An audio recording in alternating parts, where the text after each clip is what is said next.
3 बार ओम का उच्चारण करेंगे।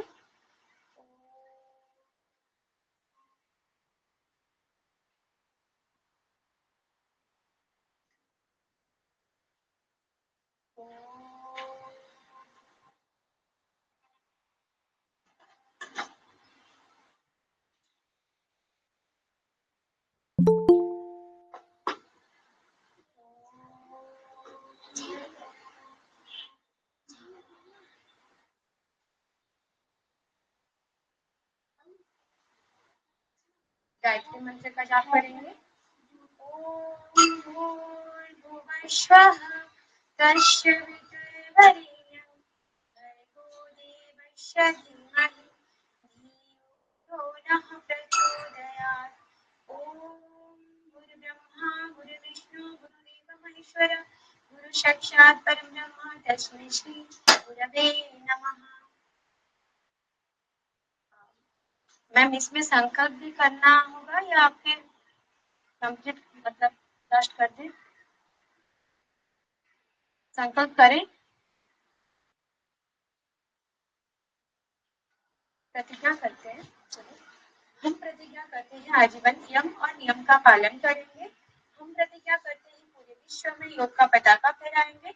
हमारा संकल्प शक्ति सुदृढ़ है, अवैध है, पवित्र है। हम अपने संकल्प शक्ति से सब कुछ कर सकते हैं। हमारे पास अजय मनोबल है, अजय मनोबल है, अजय मनोबल है। ओम शांति शांति शांति। अपने दोनों हाथों से रब करें। इसी गर्माहट को अपने चेहरे और आंखों के ऊपर महसूस करें। हरिओम, प्रणाम।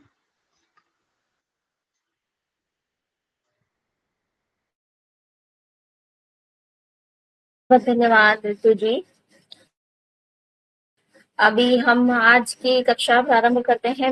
मेरा नाम श्वेता मिश्रा है, जैसा कि देवनाथ सर ने पहले ही बता दिया, और मैं नोएडा से हूँ। और आज की जो आपकी ये पहली क्लास है वो मैं लूंगी। पर उसके पहले हम क्यों ना एक दूसरे से अपना परिचय कर लें। तो एक एक करके आप सभी लोग जो भी जुड़ते जा रहे हैं, एक एक करके अपना एक छोटा छोटा इंट्रोडक्शन देते जाइए कि आप कहाँ से हैं, आपने कैसे कोर्स ज्वाइन किया, और थोड़ा बहुत अपने बारे में बताइए आप क्या करते हैं। Yes, ma'am. Ma'am, myself Neetu Panda. I'm from Sohra, Odisha.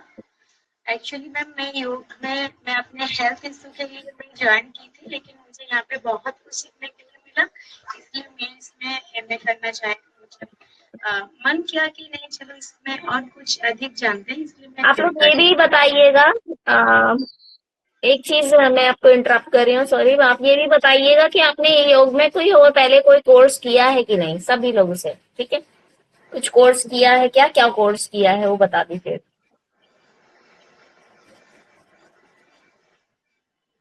Ma'am मैं अपना इंट्रोडक्शन देगी, हो गया ना?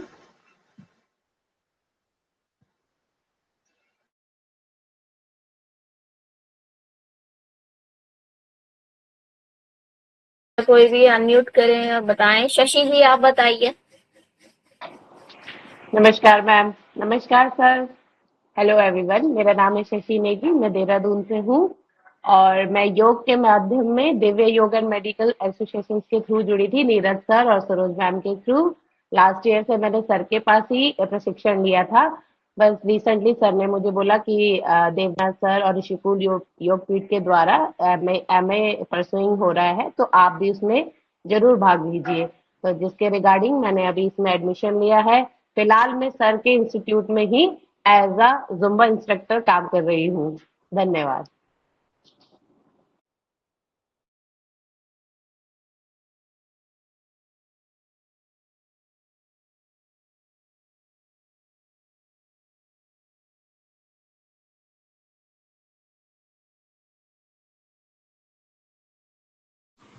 अगला कोई भी बताएं।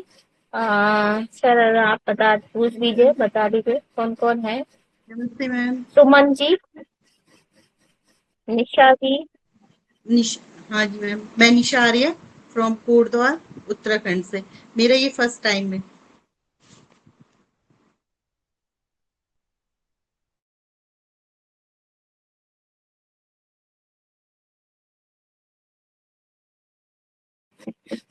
सुमन जी, रेवती, नमस्ते।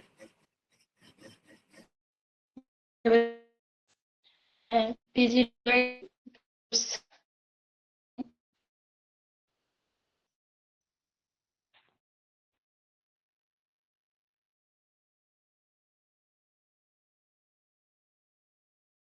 आपकी आवाज थोड़ी कट रही है, समझ नहीं आ रहा। सर आपको सुनाई पड़ रहा है?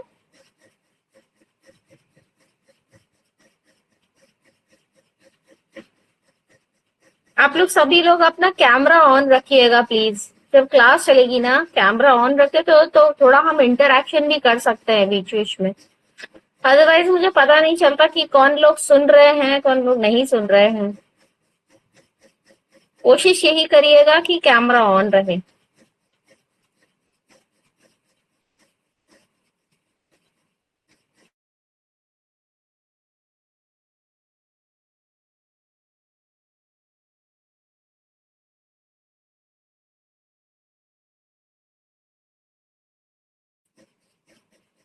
सर और लोग को भी बोल दीजिए इंट्रोडक्शन के लिए।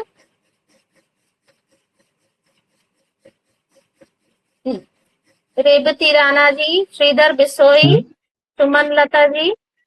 नमस्ते मैम, मैं नमस्ते। उड़ीसा बरहमपुर से हूँ। मेरा नाम श्रीधर बिश्नोई है और मैं पहले पीजीडीवाई कर चुका हूँ ऋषिकुल योगपीठ से।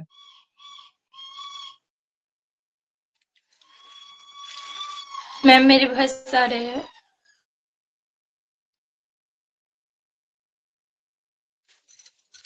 नमस्ते, मेरा नाम रेवती राणा और मैं सोनपुर उड़ीसा से हूँ और पीजीडीवाई का कोर्स कर चुकी हूँ।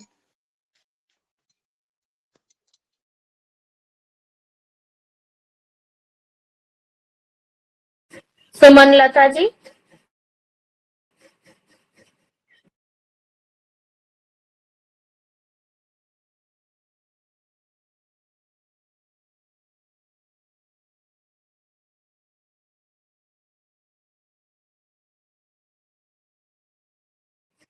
चलिए, जब मुझे लगता है जितने लोग अभी यहाँ पे हैं वो सभी ने अपना इंट्रोडक्शन दे दिया है, बाकी लोग अभी अवेलेबल नहीं लग रहे हैं।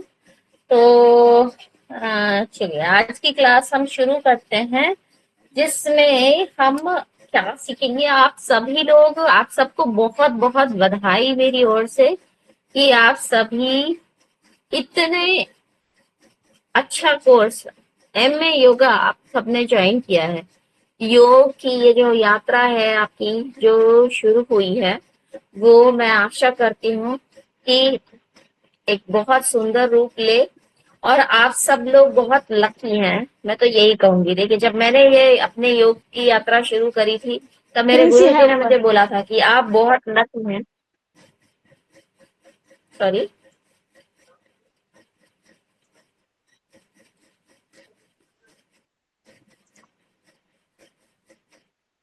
आप सभी लोग म्यूट कर लीजिए अपने आप को प्लीज। तो बहुत लकी हैं हेलो आप मैम। सभी लोग, सॉ- इतने भाग्यवान हैं सॉ- आप। सॉ- बहुत अच्छा, बहुत सुंदर कोर्स करने जा रहे हैं। हाँ जी, बताइए। मैम मैं सुमन लता अलीगढ़ से, और मैंने योग में पीजी डिप्लोमा किया हुआ है राशि टंडन से। और यहाँ अलीगढ़ में मेरा अपना खुद का सेंटर भी चलता है, तो उसी के रिगार्डिंग और मुझे मतलब इसमें नॉलेज हासिल करनी थी, क्योंकि हम सेंटर चलाते हैं तो कम से कम हमारे पास डिग्री हो और नॉलेज भी हो। इसी के रिगार्डिंग मैं योग से एमए कर रही हूँ, जो कि सर हैं हमारे देवनाथ शुक्ला जी। उनके साथ जुड़ के भी काम कर रहे हैं, उनके साथ भी हैं। आपका बहुत बहुत स्वागत है Suman ji, Shashi ji, Sridhar ji, thank you, Revathi, thank you ma'am, Nisha ji, thank you, Litu thank ji, you, सभी को थैंक यू मैम, बहुत बहुत स्वागत। Thank you ma'am, thank. आप सभी से मेरा अनुरोध है कि सभी लोग अपने कैमरे को ऑन रखने की कोशिश करें। जितना आप ऑन रखेंगे, हम इस सेशन को थोड़ा इंटरैक्टिव रखेंगे आपस में बातचीत करते हुए, ताकि मुझे भी पता चलता जाए कि आप लोग सीख रहे हैं, सुन रहे हैं।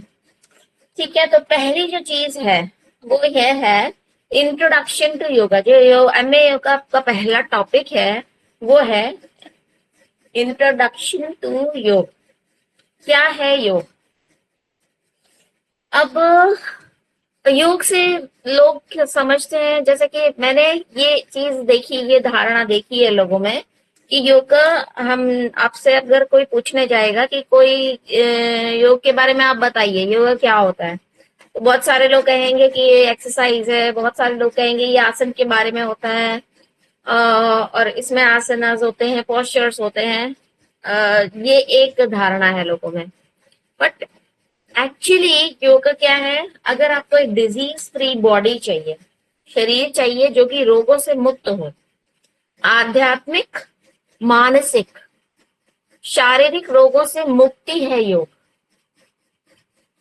किसी भी तरह का आपको शरीर में रोग है, मानसिक रोग है, या फिर अध्यात्म से रिलेटेड आपको शंका है मन में, उनसे सभी से मुक्ति मिल सकती है योग के माध्यम से। अब जो मैं बोलते जाऊंगी, आप थोड़ा थोड़ा बीच बीच में कुछ एक पॉइंट्स आप लोग नोट करते जाएंगे तो बहुत अच्छा होगा।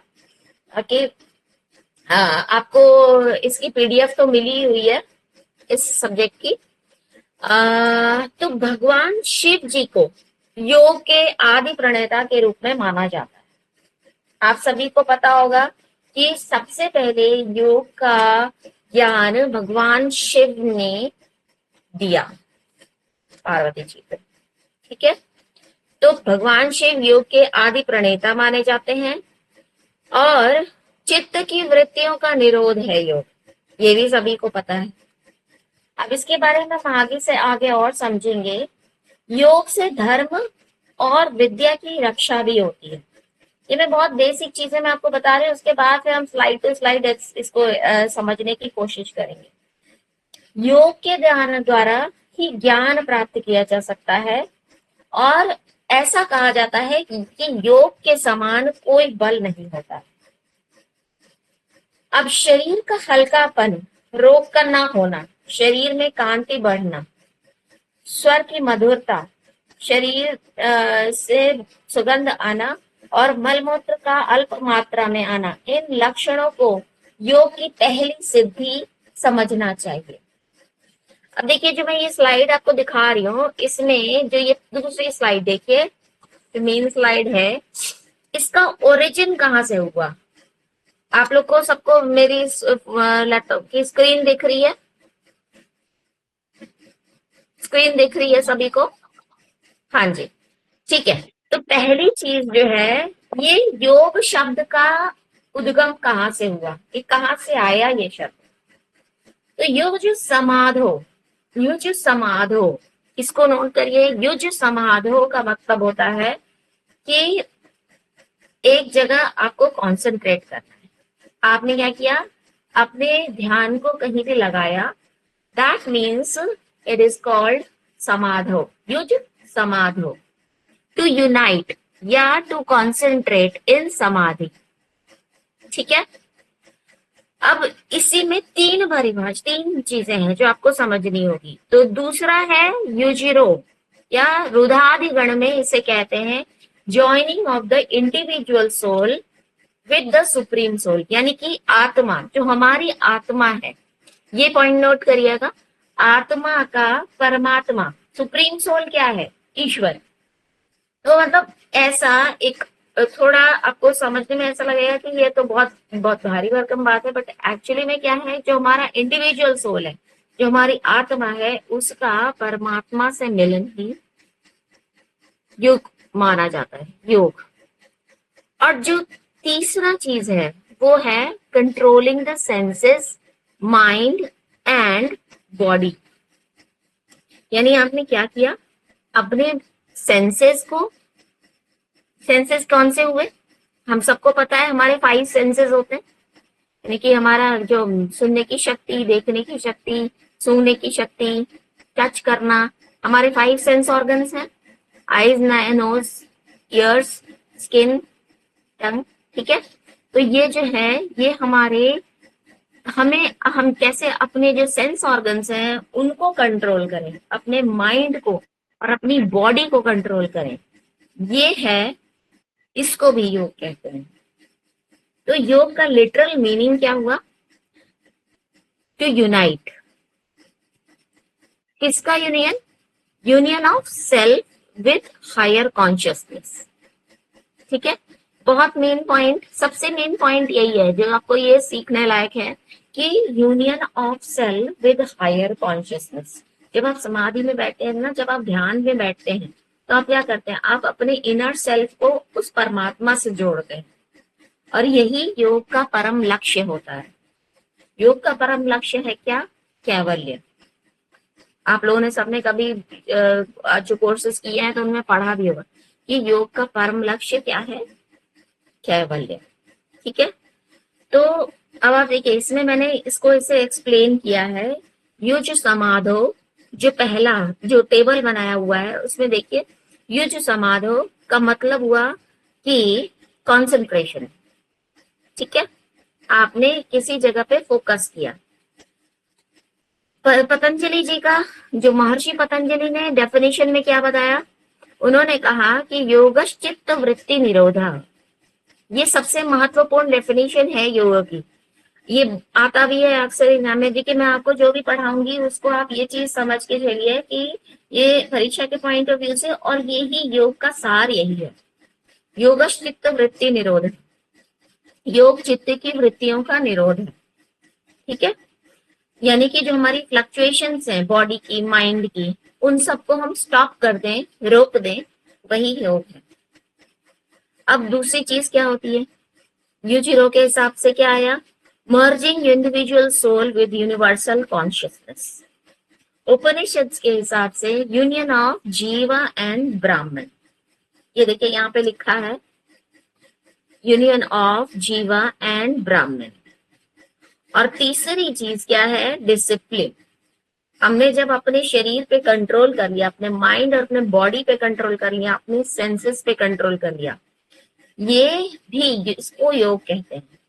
हठ योग डिसिप्लिन में इसको माना जाता है कि अगर ने सुना होगा कि हम हठ योग में क्या होता है कि हमें बहुत अपने को आपको डिसिप्लिन में रखना होता है। तो वो चीज होती है सुयुध समने, यानी कि control of body, mind and senses. I hope कि आप सभी लोग को इंग्लिश और हिंदी दोनों समझ में आ रहा है। अगर मान लीजिए मैं हिंदी और इंग्लिश दोनों तरीके से समझाऊंगी तो सबको समझ में आना चाहिए। एक बार मुझे थम्स अप दिखाइए सभी लोग। Good, very good. ठीक है, तो अभी आगे बढ़ते हैं।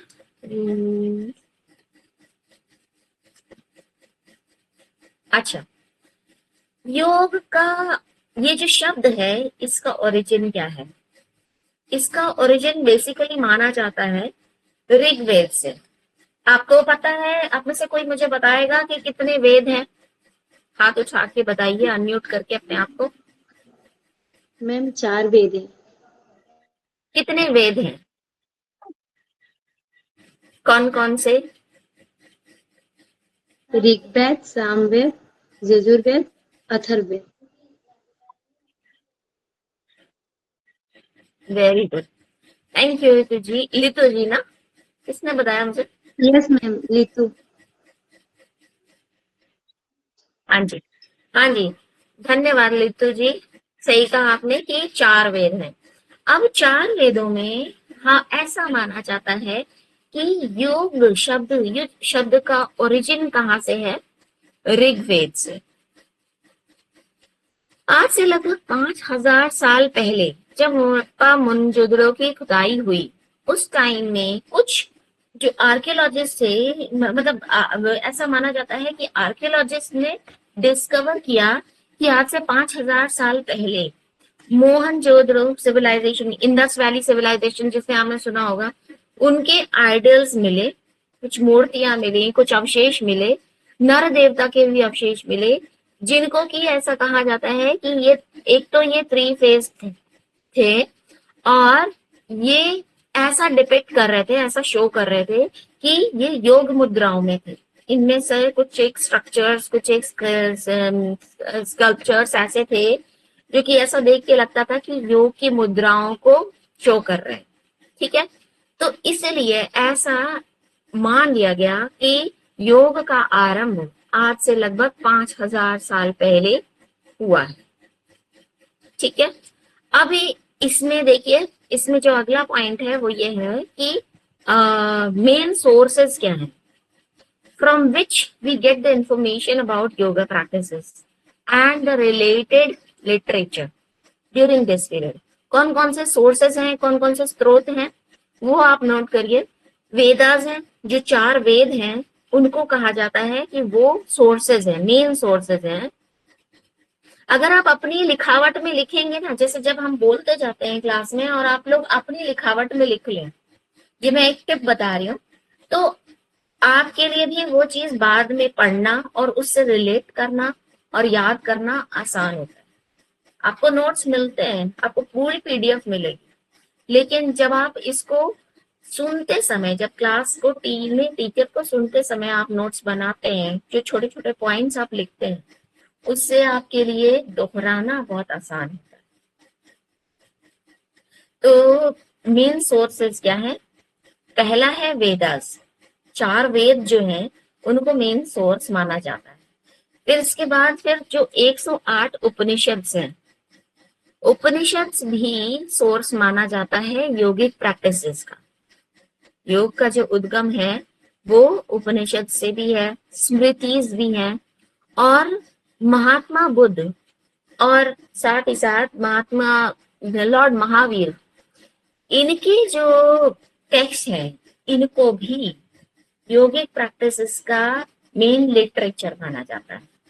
जो इनके आगम है उनको माना गया है कि वहां से ही हमने बहुत सारे हमारे जो योगिक टेक्स्ट हैं वो निकले हैं आगे। ठीक है, अब चलिए अभी आगे बढ़ते हैं। आगे ये है फर्स्ट स्पोक्समैन ऑफ योगा। किसे कहा जाता है? पहला योग का पहला स्पोक्समैन वो है हिरण्यगर्भ। ये नोट करने वाली बात है कि हिरण्यगर्भ को फर्स्ट स्पोक्समैन ऑफ योगा कहा जाता है। Speaker of yoga, not it's ancient. देखिए, स्पीकर ऑफ सांख्य कपिल मुनि को कहा जाता है, और हिरण्यगर्भो जगदांतरात्मा, इनको रामायण के हिसाब से हिरण्यगर्भ को ओरिजिनल स्पोक्समैन कहा जाता है कि इन्होंने ही योग के बारे में प्रचार किया, बताया उसके बारे में। Prajapati Brahma accepted as Hiranyagarbha, the original spokes person. ठीक है, अब इसमें आपको एक पीडीएफ, मैं पीडीएफ बोलती हूँ आपको, अगर मेरी स्क्रीन दिख रही है,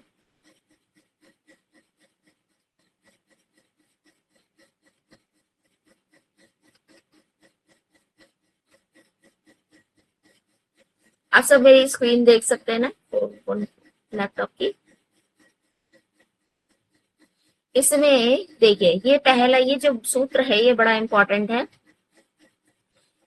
हिरण्यगर्भो योगस्य वक्ता नास्य पुरातन। महाभारत के अनुसार हिरण्यगर्भो योगस्य वक्ता नास्य पुरातन, ये जो चीज है, और शास्त्रों के अनुसार 7 प्रकार के हिरण्यगर्भ का उल्लेख किया गया है। 7 प्रकार के, सूर्य भी हैं उसमें, बुद्धि है, आचार्य हिरण्यगर्भ, शिव के शिष्य, ऊर्जा ऋषि के पिता, परमेष्ठी प्रजापति के पुत्र, और प्रजापति ब्रह्मा। अब मेन जो इसमें सीखने लायक बात है वो ये है कि प्रजापति ब्रह्मा को ही योग के आदि प्रवक्ता हिरण्यगर्भ के रूप में स्वीकार किया जाता है। ठीक है,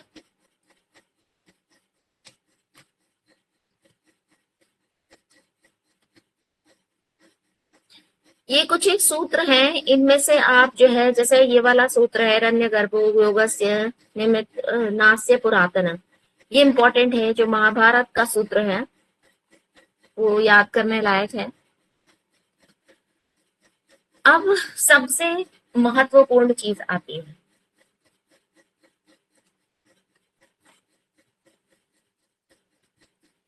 महर्षि पतंजलि। महर्षि पतंजलि के बारे में आप लोगों ने सुना होगा। महर्षि पतंजलि BC 250 BC के आसपास में एक ऋषि हुए, उन्होंने पहला योगिक टेक्स्ट लिखा। ऐसा कहा जाता है कि वो पहले ऐसे थे जिन्होंने इसको पूरी तरह से प्रॉपर तरीके से इसके बारे में लिखा है, योग के बारे में। ये इंपॉर्टेंट चीज है कि महर्षि पतंजलि ने अराउंड 250 BC, इनका काल 250 BC के अराउंड माना जाता है, और उन्होंने पहला योगिक टेक्स्ट लिखा जिसका नाम है पतंजलि योग दर्शन। पतंजलि योग दर्शन आप सबने सुना होगा इसके बारे में, यस मैम। सुना है। अब इसमें महर्षि पतंजलि जी पहला जो सूत्र कहते हैं वो है अथ योग अनुशासनम, राइट। अब हम योग का अनुशासन शुरू करते हैं। अब दूसरी जो चीज है वो क्या है, दूसरा सूत्र है वो सबसे इंपॉर्टेंट है पतंजलि योग दर्शन का, योगश्चित्त वृत्ति निरोधः। योगश्चित्त वृत्ति निरोधः, इसको जरूर नोट करिए, ये बहुत इंपॉर्टेंट है। और डेफिनेशंस ऑफ योगा में आपको ये जरूर से आना चाहिए। कौन सा सूत्र, मैं बार बार दोहरा रही हूँ, और इसको मैं फिर जब हम कल क्लास शुरू करेंगे तो हम क्लास शुरू होने से पहले मैं आपसे कुछ प्रश्न पूछूंगी, तो आई होप कि आप सभी को इन प्रश्नों के उत्तर आते होंगे, ठीक है। तो जो मेन पॉइंट्स है, वैसे तो आपको सब कुछ पढ़ना है, लेकिन इसमें जो बहुत मेन पॉइंट्स हैं वो हम आपको बताते जाएंगे ताकि आपकी चीजें क्लियर होती जाएं। और अभी हम बहुत इजी वे में सब जा रहे हैं। आई होप कि आप सभी को समझ में आ रहा होगा और आप रिलेट कर पा रहे होंगे। फ्लक्चुएशंस ऑफ माइंड क्या होता है? आप क्लास में बैठे हैं, ठीक है, हम सब क्लास में बैठे हुए हैं। इसमें हम देख रहे हैं कि क्लास में कुछ कितने लोग हैं,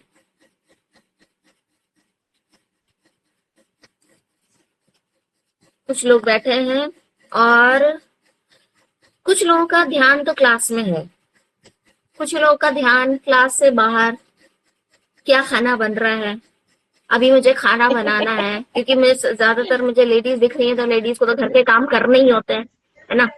तो मैम 7 दिमाग में मेंबर है। यही कभी कभार आता है, मेरे भी आता है, मेरे भी 7 मेंबर है ना। हाँ, तो आप ये सोचिए कि जब दिमाग में बहुत सारी चीजें चल रही होती है, खास करके लेडीज का, तो मैं पता है, आई कैन रिलेट, कि खाना बनाना है, बच्चों को देखना है, घर के बहुत सारे काम है, और अभी डिनर क्या पकाएंगे। अभी शायद हो सकता है कुछ लोगों ने पहले ही पूछ लिया होगा कि क्या क्या खाना बनाना है, बताओ तो, है ना। ऐसे ऐसे बहुत सारी चीजें दिमाग में चल रही होती हैं। बच्चों को पढ़ाना है, एग्जाम चल रहे हैं, उसने ये तैयारी कर ली कि नहीं कर ली, ये सब क्या है, ये सब हमारी माइंड की फ्लक्चुएशंस है। हमारा माइंड जो है ना, एक जगह स्टेबल नहीं रहता। हमारा माइंड 1 मिनट के अंदर हजारों चीजें सोच लेता है, देख लेता है, आप सभी को पता है। तो ये जो महर्षि पतंजलि जी थे, ये बड़े स्मार्ट थे। उनको पता था कि यहाँ से 2500 साल बाद भी लोगों का दिमाग वैसे ही इधर उधर घूमेगा, डिस्टर्ब होगा। और आजकल तो वैसे ही इतने डिस्ट्रैक्शन से, सबसे बढ़िया डिस्ट्रैक्शन कौन सा है बताइए, मोबाइल कोई फोन। बताएगा आज का सबसे अच्छा, सबसे यस, कौन है ये? शशि जी। ये तो सबको पता है। तो हम क्यों ना इसको थोड़ा इंटरेस्टिंग तरीके से समझने की कोशिश करें। हम पढ़ाई कर रहे हैं, आप सभी लोग पढ़ाई कर रहे हैं, लेकिन हम इसको करंट चीजों से जब हम रिलेट करके समझेंगे ना, तो हमारे लिए चीजें और आसान होंगी। तो ये मोबाइल फोन बहुत बड़ा डिस्ट्रैक्शन है, और मोबाइल फोन के अंदर भी ये इंस्टाग्राम, फेसबुक, सोशल मीडिया, ये बहुत लोगों को डिस्ट्रैक्ट कर रहा है। तो महर्षि पतंजलि जी ने कहा कि योगा एक बहुत अच्छा, बहुत सुंदर माध्यम हो सकता है हमारे जो थॉट्स हैं, जो माइंड के फ्लक्चुएशंस हैं, उनको रिस्ट्रेन करने के लिए, उनको रोकने के लिए, ठीक है। तो उन्होंने 2,500 साल पहले ही ये पता लगा लिया था, उनके दिमाग में था कि 2,500 साल बाद भी लोगों के मन में डिस्ट्रैक्शंस होंगे, तो भाई ऐसी कोई चीज निकाल लो कि डिस्ट्रैक्शंस कम हो पाए। तो योग एक बहुत सुंदर रोड लेकर चल। और महर्षि व्यास जी ने कहा कि योग क्या है? समाधि है। समाधि। उपनिषद क्या कहते हैं, जो हमने अभी पहले पढ़ा था? Union of living entity and supreme soul. Living entity क्या मतलब? जैसे हमारी जो आत्मा है, जो मन में हमारे एक सोल है ना हमारे बॉडी के अंदर, वो सोल और सुप्रीम सोल। सुप्रीम सोल कौन है? परमात्मा। ठीक है, तो उपनिषद की जो ये डेफिनेशन है ये भी आपको याद करनी होगी। क्या है? Union of living entity and supreme soul is called yoga. ठीक है, और अगली जो परिभाषा है, अब इस पे हम आगे डिटेल में आएंगे। Yoga is skill in performing actions. इसको हम अभी आगे एक्सप्लेन करेंगे। ठीक है,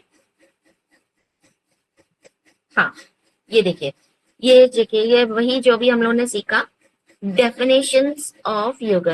अच्छा, इसमें मैं एक चीज दिखाना आपको भूल गई थी।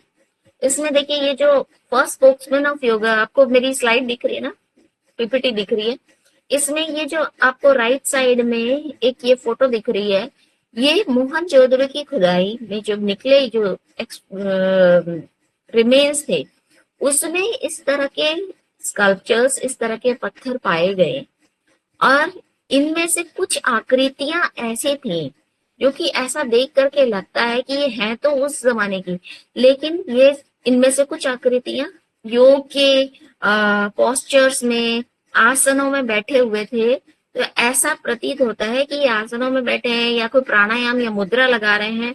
तो ऐसा इसीलिए ऐसा माना जाता है कि योग उस समय से, आज से लगभग 5,000 समय पहले से प्रचलित है। उस समय भी किया जाता था। अब पॉपुलर हो रहा है धीरे धीरे फिर से, लेकिन बीच में इसका थोड़ा सा कल्चर कम हो गया था। अब फिर से आप देखिए, अब ये जो आने वाला एरा है ये योग का है, क्योंकि लोग जो है उनको अब सॉल्यूशंस चाहिए। मेंटल हेल्थ, फिजिकल हेल्थ उनकी ठीक रहे, उसके लिए योग एक बहुत इंपॉर्टेंट, बहुत अच्छा माध्यम हो सकता है। राइट? अच्छा, अब हम आगे बढ़ते हैं। महर्षि पतंजलि जी ने क्या बोला? Restraint of mindfulness. ये जो दूसरा सूत्र है, ये हमेशा याद रखिएगा, ये पहली डेफिनेशन है योग की। योगश्चित्त वृत्ति निरोध। महर्षि पतंजलि का पहले चैप्टर का दूसरा सूत्र कहता है योगश्चित्त वृत्ति निरोध। योग क्या है? योग माइंड की फ्लक्चुएशंस को स्टॉप करना है। ठीक, अब बीइंग इन योगा, अब इसमें भगवत गीता की डेफिनेशन भी आती है, वो बहुत इंपॉर्टेंट है। इनमें भगवत गीता में 2 डेफिनेशंस बताई गई हैं, 2 चीजें हैं। जब महाभारत की लड़ाई शुरू हो रही थी, उस टाइम में अर्जुन बहुत कंफ्यूज थे। आप सभी को पता है, सबने महाभारत गीता, भगवत गीता पढ़ी होगी तो जानकारी होगी, नहीं तो मैं आपको बता दूं। उस टाइम में अर्जुन बहुत कंफ्यूज थे, क्योंकि उन्हें ये लगा कि मैं कैसे अपने भाइयों के साथ में लड़ सकता हूँ। मैं नहीं लड़ूंगा, क्योंकि ये मेरे लिए, मैं ये गलत कर रहा हूँ, ये ठीक नहीं है। मैं अपने भाइयों को, अगर मान लो कि मैं लड़ाई करने आगे जाऊंगा तो मैं अपने भाइयों को, मैं किसी एक को तो मरना ही पड़ेगा, तो ये तो बहुत गलत हो जाएगा। तो तब उस टाइम पे भगवान कृष्ण ने, लॉर्ड कृष्ण ने भगवत गीता का ज्ञान दिया। उन्होंने ये कहा कि देखिए Arjun, abandoning the success and failure of the fruits of action and attachment to action, be endowed with bhakti yoga and do the action prescribed by one's own religion with possibility, because such equality is called yoga. यानी योगस्था, ये वाला जो श्लोक है ये आपको याद करना पड़ेगा। इसको नोट कर लीजिएगा। योगस्थ कुरु कर्माणि संग तत्र धनंजय सिद्ध सिद्धयो समो भूत्वा समत्वम योग उच्यते। यानी कि इसका सीधा सीधा सार ये है कि हमारे जीवन में देखिए सुख आते हैं, सबके जीवन में सुख आते हैं, सबके जीवन में दुख भी आते हैं, ठीक है। अब जब हम एक एग्जांपल देती हूँ, जैसे कि मान लीजिए कि बच्चे ने टॉप किया, बहुत खुश है आज, तो शशि जी आज बहुत खुश हैं, उनके बच्चे ने टॉप कर लिया क्लास में, है ना। एकदम खुशी के मारे उनके खुशी के आंसू भी निकल जाते हैं, सबको जाके बता रही हैं कि अरे वाह मेरे बच्चे ने टॉप कर दिया, वाह बहुत अच्छा। अब एक सिचुएशन ऐसी आई, हो सकता है कि कोई मुसीबत आन पड़ी, कोई किसी पे भी कोई मुसीबत आन पड़ी, एकदम से कोई परेशानी है, पैसे की कमी हो गई, ठीक है। तो क्या हुआ कि अब उस सिचुएशन में आदमी एकदम से बहुत परेशान हो जाता है, दुखी हो गया, कई बार लोग गिव अप कर देते हैं, रोने लग जाएंगे। रोना तो छोड़िए, लोग यहाँ तक, अब आजकल के समय में तो इतना ज्यादा होने लगा है कि लोग पूरी तरह से क्विट कर देते हैं, लाइफ तक लेने को तैयार हो जाते हैं, ठीक है। तो जब भगवान श्री कृष्ण ने बोला कि देखिए आपके जीवन में सुख भी आएंगे, आपके जीवन में दुख भी आएंगे, जब आप दोनों परिस्थितियों में, सुख में भी और दुख में भी सम रहेंगे, एक जैसे रहेंगे, वही परिस्थिति योग है।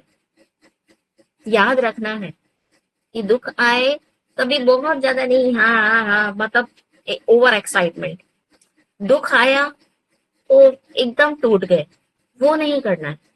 तो समत्वम योग उच्यते।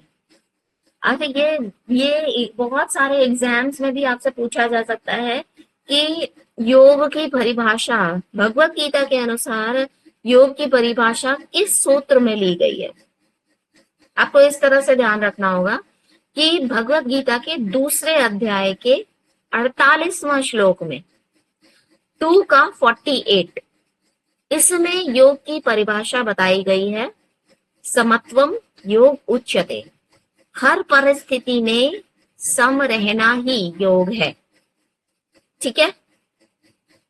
अब दूसरी जो परिभाषा है ये भी भगवत गीता के अनुसार ही है, जिसमें हमको क्या समझना है कि a person endowed with intelligence abandons both good and evil deeds in this world.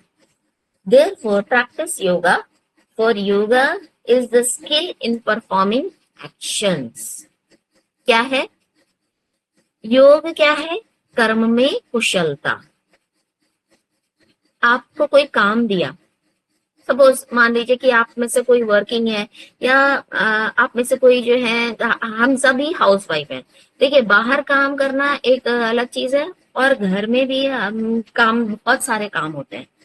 तो हो सकता है कि हमारे किसी बड़े ने, या घर के किसी मेंबर ने, या मान लीजिए आपने किसी को ये जिम्मेदारी दी कि काम करना है, ठीक है।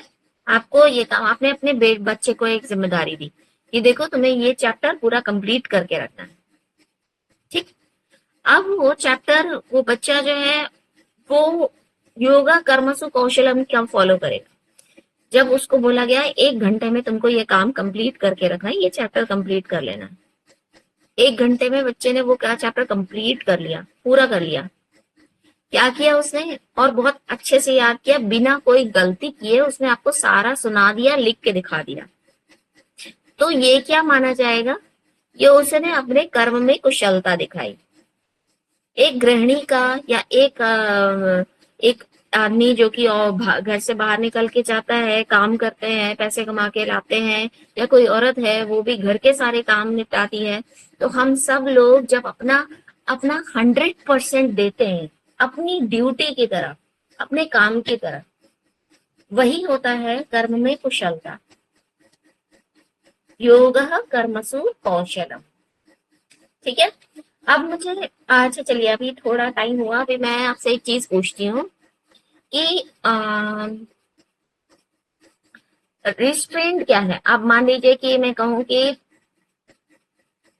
महर्षि पतंजलि के अनुसार परिभाषा क्या है योग की? कौन बताएगा? हाथ खड़ा करके बताएं। आई होप कि आप सभी सुन रहे हैं।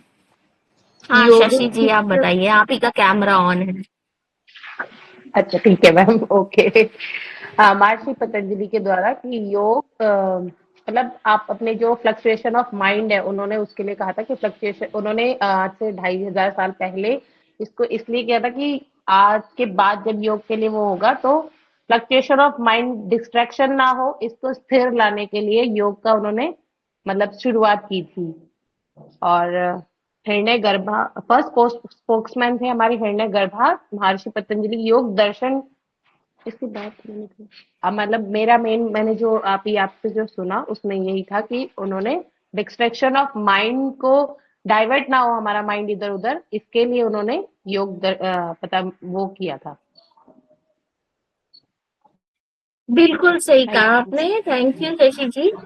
आप सुन रही हैं कि जो हमारा माइंड इधर उधर फ्लक्चुएट होता है ना, दिमाग बहुत सारी चीजें सोचता है।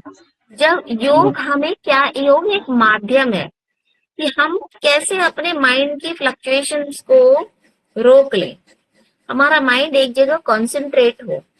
जैसे बच्चे को पढ़ने के लिए बोलते हैं ना, बच्चे को पढ़ने के लिए बोला, छोटा बच्चा है कोई, इसको पढ़ने के लिए बोला और बच्चे के दिमाग में बहुत सारी चीजें चल रही हो तो शैतानी करता है, कभी पेंसिल छील रहा होता है, कभी वो किसी को तंग करने लगेगा, कभी वो टीवी की तरफ, अच्छा मैं अभी मुझे भूख लग रही है, अभी मुझे बाथरूम जाना है, अभी मुझे कुछ खाने के लिए कुछ पीने के लिए दे दो, कुछ ऐसे कुछ ना कुछ वो बहाने करता रहेगा। वैसे ही हम सब बड़े भी ऐसे होते हैं। हम कई बार हम सोचते हैं कि हम लाइफ में ये कर लें, हम वो कर लें, कोई मुझे अच्छा लग रहा है, कोई नहीं अच्छा लग रहा है, तो किसके माइंड में फ्लक्चुएशंस नहीं होते। तो महर्षि पतंजलि जी ने ये कहा कि restraining the fluctuations of mind, stopping the fluctuations of mind, इसी को योग कहते हैं। योगश्चित्त वृत्ति निरोध। ठीक है, अब अगली बार मैं किसी और से पूछूंगी। अच्छा, ब्रॉडर अंडरस्टैंडिंग ऑफ योगा यही चीज है कि unity of life, force, mind and senses. अब हमने ये चीज भी देख लिया कि यूनियन ऑफ जीवा एंड शिवा, यानी कि हमारी आत्मा और परमात्मा का जो मिलन है उसको योग कहते हैं। पंडित श्री राम शर्मा जी ने बोला कि योग is the art of living life. ये याद कर लीजिए, ये नोट कर लीजिए। पंडित श्री राम शर्मा जी, इन्होंने कहा कि योग is the art of living life, जीवन जीने का तरीका है योग। और श्री औरोबिंदो जी ने तो ये कहा कि होल लाइफ इज योगा, हमारा पूरा जीवन ही योग है। प्रसन्न कुमार ही सुन रहे हैं, रेवती, सुमन जी, आप लोग सब सुन रहे हैं ना? जी मैम जी।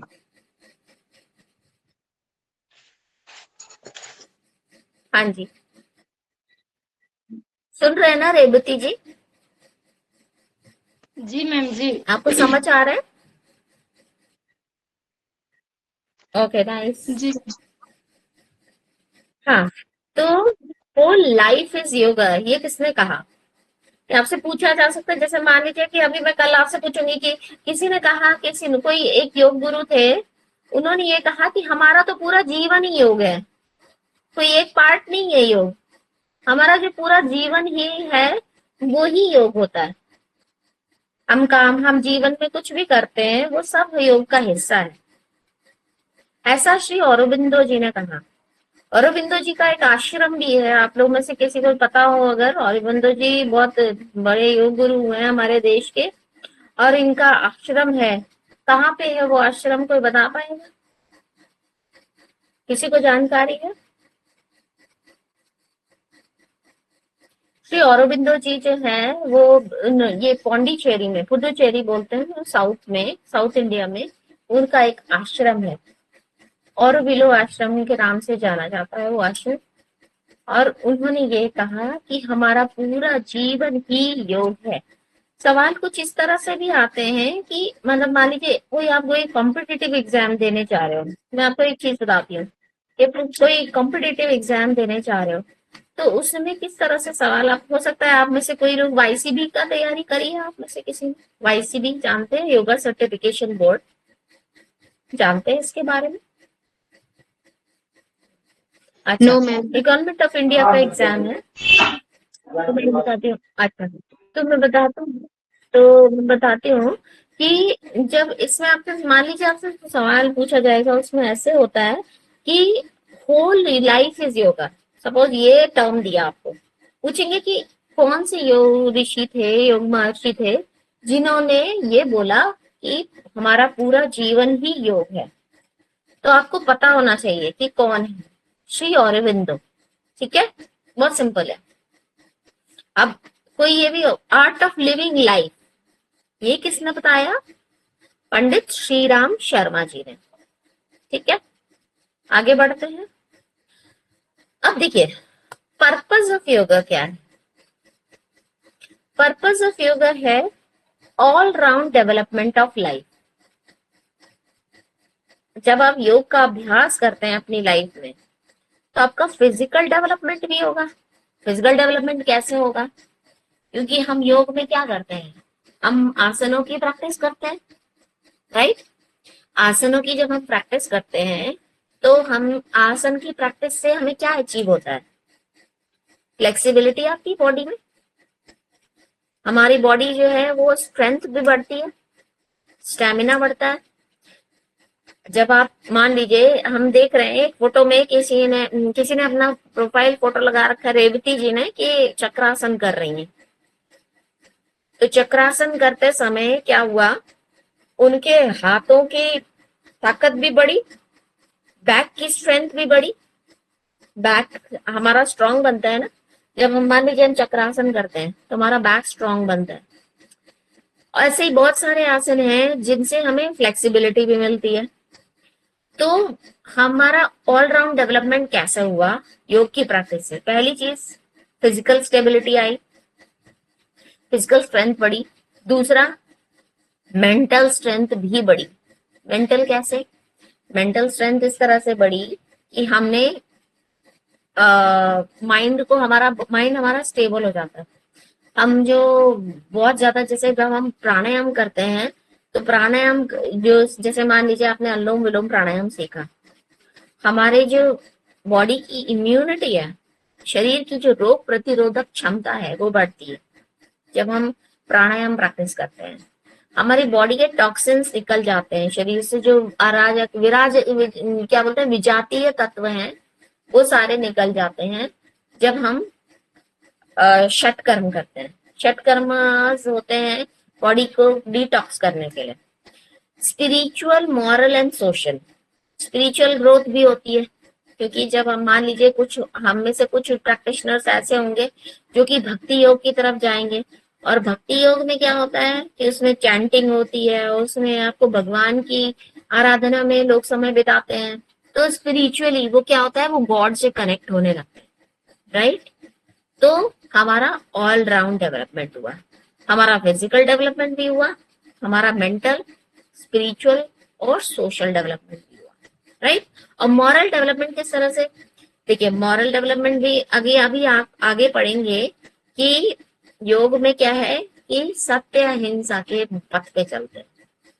यम होते हैं ना, आप में से कुछ लोगों ने डिप्लोमा में पढ़ा होगा, यम होते हैं, 5 यम होते हैं। सत्य, अहिंसा, अस्तेय, ब्रह्मचर्य और अपरिग्रह। अब जब आप सत्य की राह पर चलने लगेंगे, जब आप ब्रह्मचर्य को फॉलो करने लगेंगे, जब आप अपरिग्रह या अस्तेय को फॉलो करने लगेंगे अपने जीवन में, तो हम मॉरली आगे बढ़ेंगे, morally we will be stronger, right. तो हमारा ऑल राउंड डेवलपमेंट हुआ। योग का हमारा दूसरा पर्पस क्या है? Relief of troubles and suffering. देखिए जो जितना ज्यादा, देखिए मैं बहुत ही प्रैक्टिकल तरीके से आपको समझाना चाहती हूँ और ये बताना चाहती हूँ कि जितना हम लाइफ में, आप ये खुद सोचिए, सत्यम वदामि प्रियम वदामि, ऐसा कहा जाता है ना, असत्यम न अप्रियम वदामि। यानी कि आप जितना ज्यादा सत्य की राह पर चलेंगे, प्रेम से बोलेंगे, आप खुद सोचिए कि आपकी लाइफ की प्रॉब्लम्स कितनी कम होंगी। आप कभी प्रैक्टिकली इस चीज को अपनी लाइफ पे अप्लाई करके देखिए कि अगर मैंने कम से कम झूठ बोला अपने आसपास जितने लोग हैं, क्योंकि एक झूठ 100 झूठ को जन्म देता है। अगर मैंने झूठ बोला, एक झूठ बोला, अब उसको कवर अप करने के लिए मुझे 100 और झूठ बोलने पड़ेंगे। फिर मुझे कैलकुलेशन भी करनी पड़ेगी कि अच्छा अब मुझे उससे क्या बोलना है, अब मुझे उससे क्या बोलना है। माइंड तो इन सब चीजों में फंसता चला जाएगा। ये तो एक माया जाल होता है, इस माया जाल में हम सब फंस जाते हैं, और एक बार जो फंसे तो जल्दी निकलना मुश्किल होता है, right. Relief of troubles and suffering तभी कहा जाता है कि जितना हम अपने आप से ईमानदार रहें, हम योग के पथ पे चलें, तो हम समस्याओं से दूर रहेंगे, प्रॉब्लम से दूर रहेंगे। Attainment of divinity, building character and personality. देखिए बहुत सिंपल है। मैं तो कहती हूँ ना कि योग का, अगर आप योग को पढ़ रहे हैं, योग को पढ़िए मत, इसको अपने जीवन का हिस्सा बनाइए, इसको जीवन में फॉलो करना शुरू करिए। आसन ही नहीं, केवल आसन नहीं करने हैं, आसन के साथ साथ यमों को भी फॉलो करिए, नियमों को भी फॉलो करिए। आपको अपने जीवन में एक अद्भुत बदलाव दिखाई पड़ेगा। मैंने ये चीज खुद एक्सपीरियंस करी है, अपने एक्सपीरियंस से, अपने अनुभवों से बोल रही हूँ। हम अगर अपने आप को स्वस्थ रखना चाहते हैं, फिजिकली फिट रखना चाहते हैं, मेंटली स्ट्रांग रखना चाहते हैं, इमोशनली स्ट्रांग रखना चाहते हैं, तो हमें योग को अपने जीवन में फॉलो करना पड़ेगा, योग के नियम और यमों। ठीक है, आधे से ज्यादा प्रॉब्लम्स तो तभी सॉल्व हो जाएंगे। और देखिए अब अगला पॉइंट यही है, purification of emotions and behaviour. हमारे जो इमोशंस हैं, इमोशंस का मतलब क्या हुआ, हमारे जो भाव है, ये कब गलत होते हैं। फिर वही बात आ जाती है कि जब इंसान जो है वो असत्य की बात करेगा, अहिंसा की तरफ चलेगा। अभी आप देखिए नेपाल में क्या हुआ, नेपाल में सोशल मीडिया बैन कर दी गई। ये बहुत ही कॉमन, बहुत ही ऐसी सिचुएशन है कि कहीं भी हो सकता था। ये सोशल मीडिया बैन किया गया, वहां के यूथ जो है उनको अच्छा नहीं लगा, उन्होंने कितना बड़ा वहां पे एक डिस्टरबेंस क्रिएट कर दिया, कितने लोगों को मार डाला गया, जस्ट बिकॉज, क्योंकि कहीं ना कहीं उन्होंने, मुझे ऐसा लगता है कि अगर आज की दुनिया में, आज के समय में योग अगर सबने सीखा ना, तो उनके इमोशंस, उनके बिहेवियर्स, आप सोचिए उनके फ्लक्चुएशंस ऑफ माइंड कितने कम होते अगर वो अपने जीवन में योग को उतार करके उसको फॉलो कर रहे होते। आज ये लड़ाइयां, ये झगड़े नहीं हो रहे होते दुनिया में। Yoga is about harmonising oneself with the universe. It is the technology of aligning individual geometry with the cosmic. हम जब अपनी एनर्जी को, कॉस्मिक एनर्जीज का मतलब जानते हैं, जो यूनिवर्स में जो एनर्जीज हैं, हम जब उन एनर्जीज के साथ अपनी एनर्जी को अलाइन करते हैं, तो हर चीज highest level of perception and harmony को अचीव कर सकते हैं। हम अपने लेवल बेस्ट को अचीव कर सकते हैं अगर हम अपनी एनर्जी को, ये भी ध्यान रखिएगा, अपनी एनर्जी को हम चैनलाइज कर रहे हैं, अलाइन कर रहे हैं कॉस्मिक एनर्जी से, तो हम क्या करेंगे, हाईएस्ट लेवल ऑफ परसेप्शन और हार्मनी को अचीव करेंगे। ठीक है, आगे बढ़ते हैं। आप लोग, आई होप कि आप लोग को थोड़ा थोड़ा समझ में आ रहा होगा जो मैं कहना चाह रही हूँ। कहीं जो आपके बाद में आप कुछ प्रश्न पूछ भी सकते हैं, अगर आपको लगता है कि कोई चीज नहीं समझ में आई है, तो आप लोग बाद में सेशन के एंड में आप पॉइंट रेज कर सकते हैं।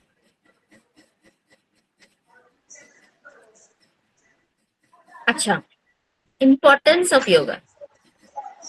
अगर आप में से कुछ लोग योगा प्रैक्टिशनर्स हैं तो आप मुझे समझो। हाँ जी, सुमन जी कुछ कह रही है। हाँ बताओ बताओ बताओ।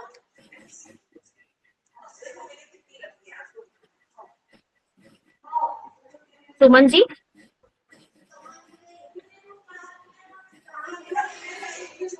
म्यूट कर लीजिए खुद को,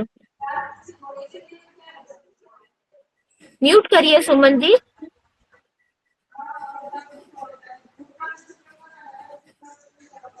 हेलो,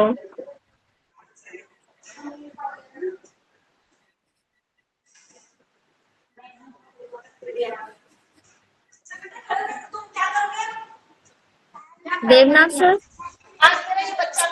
सुमन जी म्यूट करिए अपने आप को।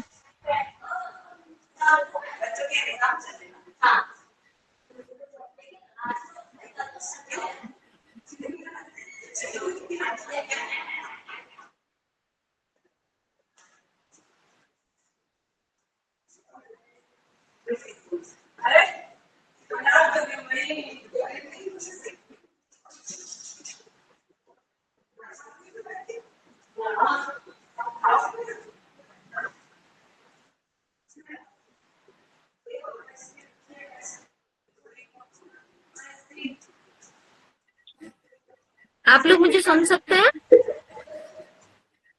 जी मैम। जी जी मैम। मैम। अच्छा, ये बीच में डिस्टर्बेंस हो रहा है। ये सुमन जी ये अपने आप को म्यूट नहीं कर रही है।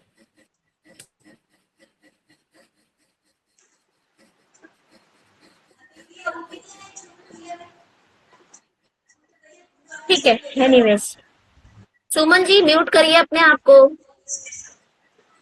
क्लास में डिस्टरबेंस हो रहा है।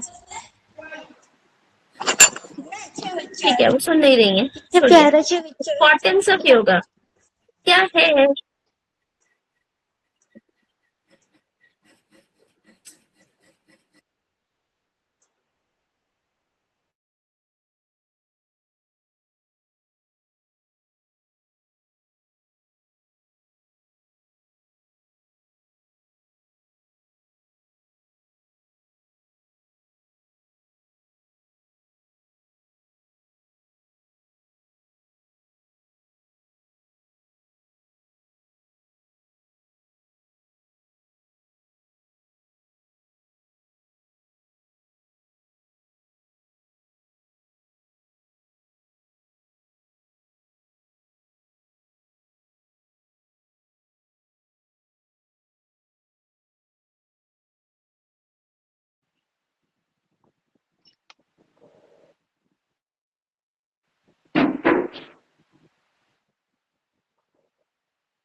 एक्सक्यूज मी मैम, आपका मैम आवाज म्यूट नहीं आ ऑन रहा है। कीजिए।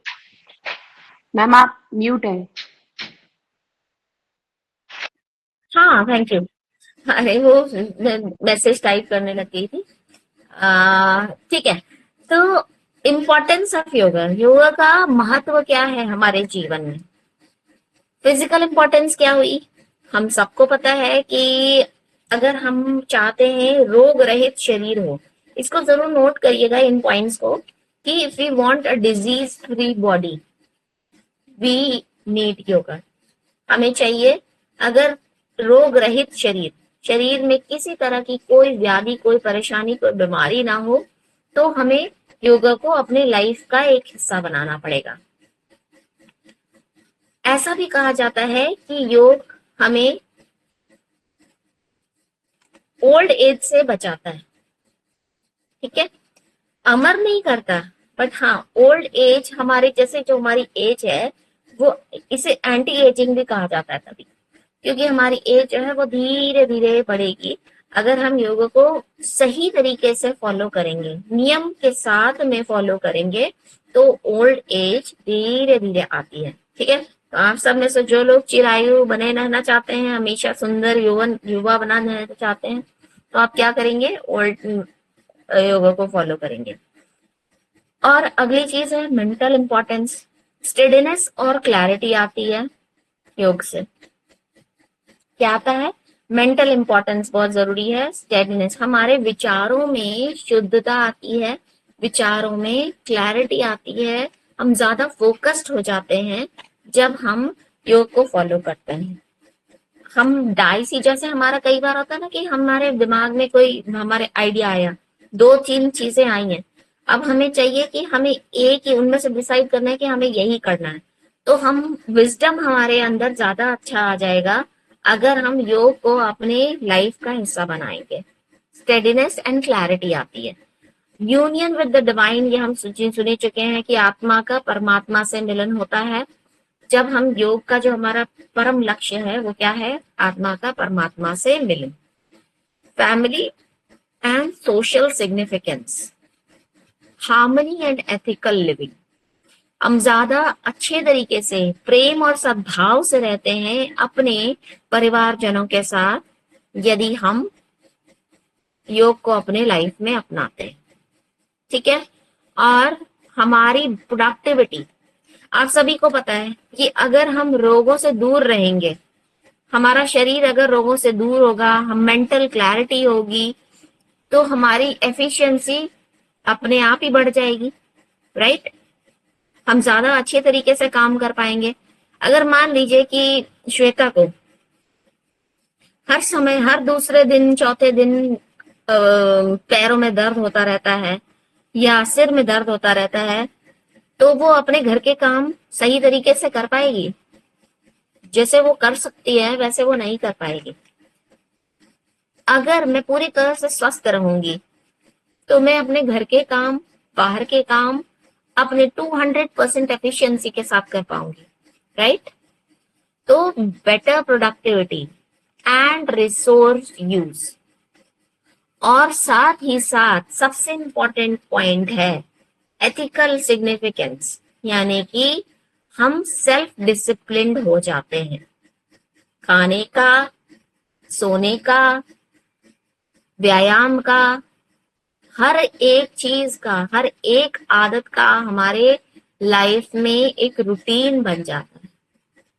हम योग को इतना महत्व दें अपनी लाइफ में, जब हमें अगर फिजिकल फिटनेस चाहिए, फ्री फ्रॉम डिजीज, रोगों से मुक्ति चाहिए, क्लैरिटी चाहिए अपने थॉट्स में, हमें परमात्मा के साथ जुड़ना है, हमें अपने परिवार में खुशी चाहिए, हम अपने परिवारजनों के साथ, अपने दोस्तों के साथ घुल मिल के रहें, प्रेम से रहें, हम सबका लक्ष्य यही है।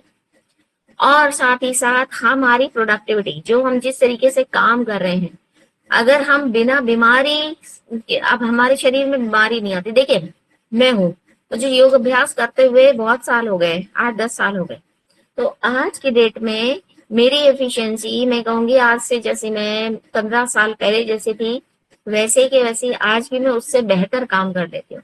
क्यों? क्योंकि मैंने अपने लाइफ में, जीवन में योग को फॉलो किया, उसके रूटीन को फॉलो किया। तो आप में से जो भी इस रूटीन को फॉलो करेंगे रिलीजियसली, वो अपने आप ही अपनी कार्य क्षमता को बढ़ा हुआ पाएंगे, राइट। तो ये सारे फैक्टर्स आपको याद रखने हैं, आपके एग्जाम में इस तरीके से आएगा, और समझने के लिए भी ऑब्वियसली कि क्या इंपॉर्टेंस है योग का। Physical importance, mental importance, spiritual significance, importance in family, और इकोनॉमिक इंपॉर्टेंस, और साथ ही साथ एथिकल इंपॉर्टेंस। ठीक है। अब अगला, चलिए अगला चीज देखते हैं। आप में से शायद कुछ लोगों ने इनमें से कुछ योग गुरुओं के नाम भी सुने होंगे, देखे होंगे कुछ योग गुरुज को। कंटेम्परेरी, यानी कि आज से कुछ सालों, 21वीं शताब्दी, 21वीं तो नहीं, 20वीं शताब्दी की बात कर रही हूँ। उस शताब्दी में कुछ कंटेम्परेरी योगा टीचर्स आए। उस टाइम में जो टीचर्स आए उनके नाम मैंने यहाँ लिख रखे हैं। उनमें से कुछ नाम हैं। पहला नाम कौन सा आपको दिख रहा है? पहला नाम है स्वामी शिवानंदा। शिवानंदा जी का एक स्कूल भी है, बहुत बड़ा योगा स्कूल माना जाता है, वो टीचर ट्रेनिंग कराई जाती है वहां पे। स्वामी शिवानंदा जी। श्री टी कृष्णमाचार्य, टी कृष्णमाचार्य जी जो हैं वो फादर कहे जाते हैं मॉडर्न योगा के। इनको लिख लीजिए, टी कृष्णमाचार्य जी को फादर ऑफ मॉडर्न योगा भी कहा जाता है।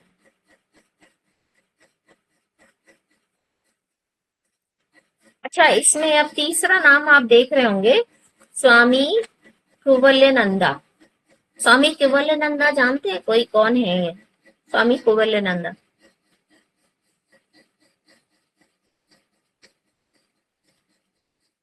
स्वामी शिवानंदा जी के बारे में मैं थोड़ा सा आपको बताती हूँ। सबसे पहले जो स्वामी जी थे, ये वैसे ये एक डॉक्टर थे, he was a physician. Swami Shivananda ji doctor थे बाय प्रोफेशन, और तमिलनाडु में इनका जन्म हुआ था। तमिलनाडु साउथ में है, साउथ इंडिया में। और इनका बचपन का नाम कप्पू स्वामी था, कप्पू स्वामी कहते थे इनको। और इन्होंने ऋषिकेश में, आप में से अगर कुछ लोगों को पता हो, डिवाइन लाइफ सोसाइटी, ये नाम लिख लीजिए, ये बहुत ही महत्वपूर्ण है। डिवाइन लाइफ सोसाइटी, ये इस पीपीटी में भी नहीं लिखा हुआ है। डिवाइन लाइफ सोसाइटी नाम से उन्होंने एक बहुत बड़ी सोसाइटी शुरू करी, एक बहुत बड़ा स्कूल शुरू किया स्वामी शिवानंदा जी ने ऋषिकेश में।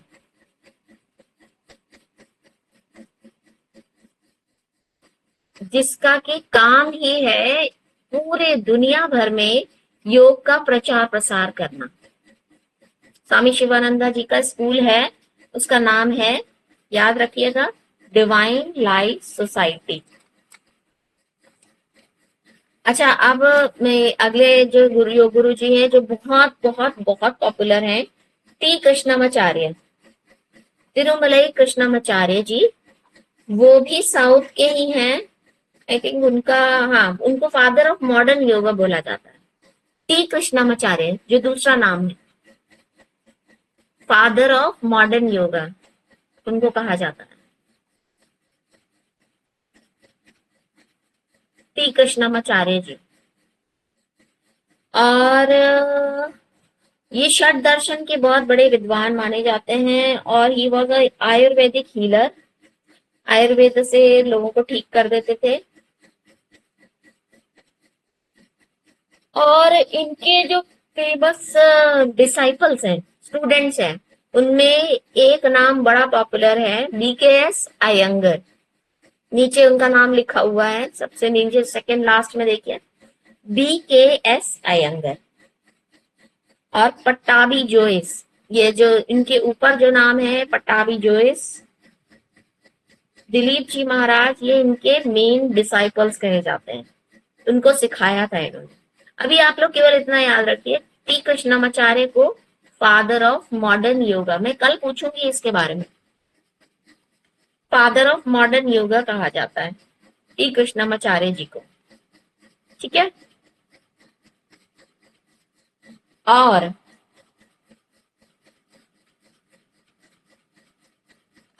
अच्छा, अगली चीज, हाँ, स्वामी कुवलयानंदा जी। स्वामी कुवलयानंदा जी जो हैं वो लोनावला में एक स्कूल है, कैवल्य धाम नाम से, नाम लिख लीजिए, कैवल्य धाम, KAIVALYADHAM, कैवल्य धाम नाम से एक स्कूल है लोनावला में। ये आता है पुणे के पास, वहां पे एक स्कूल है कैवल्य धाम नाम से, जिसकी स्थापना हुई थी 1925 में, यानी 100 वर्ष, इस साल उसके 100 वर्ष मनाए जा रहे हैं। उसकी स्थापना का 100वां साल मनाए, सेंचुरी मनाई जा रही है। उसका स्थापना की थी स्वामी कुवलयानंदा जी ने। अब ये स्वामी कुवलयानंदा जी जो थे, ये प्रैक्टिशनर थे खुद भी, और इन्होंने क्या किया, रिसर्च, जैसे योग के फील्ड में साइंटिफिक रिसर्च को पॉपुलराइज किया, फेमस किया। मतलब कि योग की फील्ड में आजकल के समय में साइंटिफिक रिसर्चेस भी हो रही हैं, और वो रिसर्चेस किसने पॉपुलराइज की थी? स्वामी कुवलयानंद जी। अब इसके बाद आते हैं स्वामी रामा जी। स्वामी रामा जी जो थे वो गढ़वाल से थे, गढ़वाल में। इनको स्वामी रामा ऑफ हिमालयास कहा जाता है। देखिए अगला नाम जो है स्वामी रामा है, Swami Rama of Himalayas. I hope कि आप सब लोग लिख रहे हैं, जो भी मैं बोल रही हूँ उसको थोड़ा थोड़ा नोट करते जाइए। स्वामी रामा ऑफ हिमालयास गढ़वाल के थे ये, और इन्होंने जॉली ग्रांट देहरादून में हिमालयन हॉस्पिटल बनाया।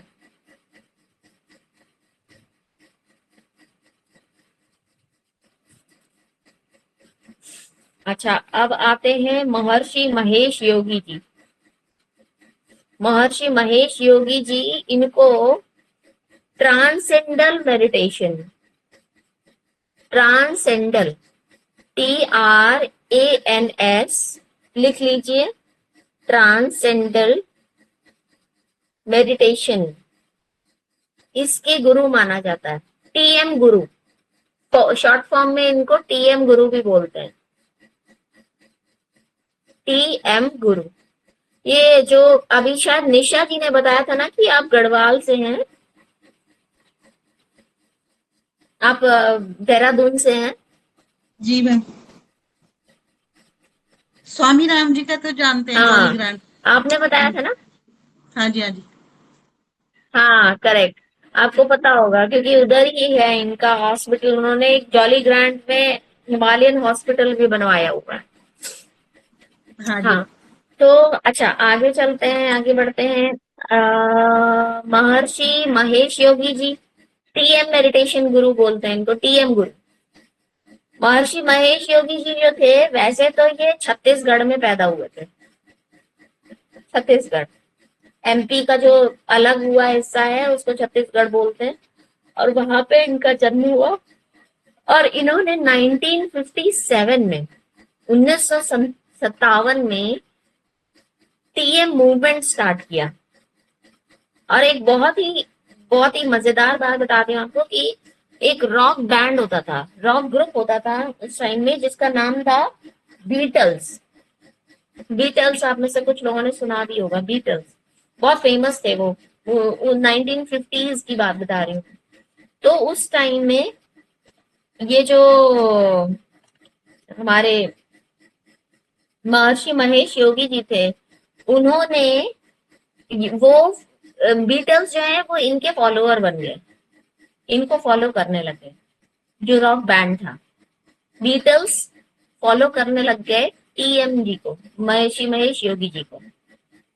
और एक जो सबसे इम्पोर्टेंट, सबसे मजेदार बात बताती हूँ कि उनके नाम पे रुपया भी चला। कहाँ पे ये है बात, शायद राम मुद्रा नाम से एक मुद्रा भी स्टार्ट हुई, करेंसी स्टार्ट हुई हॉलैंड में।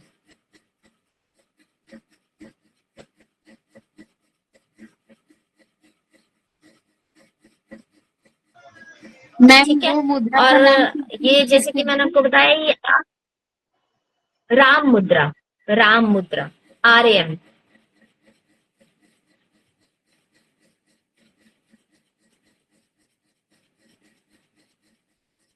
ठीक है, तो और इन्होंने अपने नाम से एक बहुत बड़ा शहर भी बनवा लिया अमेरिका में, महर्षि वैदिक सिटी।